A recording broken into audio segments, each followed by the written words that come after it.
السلام عليكم ورحمة الله. سيدتي باش إن شاء الله. سيدة ما بسيارة كابو اگر زحمت نبید.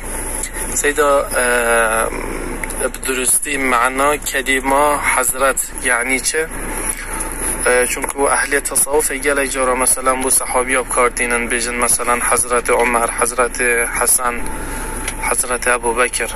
حتی من گله بوشه که جواب مثلا گوتی حضرت الله که آیا درستی معنا حضرت چیه و آیا بو صحابی ها خودش و آخر راضی بید و رب العالمین دید یعنی مروب شد و پیوه بکار بینید یا نه؟ و جزاک الله خیر.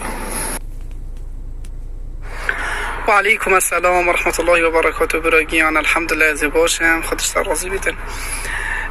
نسبت بسیار ده براگیان زانایت اهل سنة و جماعه برسه و ویادای خود حس که تمجیده برسه و اونا نقل گین نسبت وقتی که کسی که صوفیان غیر وید بشته حضرت الرسول قصدوی به اوهنیه که پیغمبر صلی الله علیه و سلم یه حاضره نوف خلکی ده و امورت خلکی بریوت بده که اوهنی جی آخو نکو گله که خلطه و نیا درسته یعنی وقتی که بجنه حضرت الله یعنی نعوذ بالله خود تعالی لویری یه حاضره که اوهنی فکر هنده کسی سرداچویه که واسه حضرت کن خود تعالی یل همی جا هی و جا نبو پیغمبری صلی الله علیه وسلم نبو خود تعالی نهاد یب کارینان و ناچی بیتون بده بکارینان اوهنی ند قرآن و پیروز دا و ند حدیث پیغمبر دا صلی الله علیه وسلم نهادیه و کسی صحابیات وقتی که پیغمبری حاضر جیب لفظه بکار نه اینایه و پشت اینگی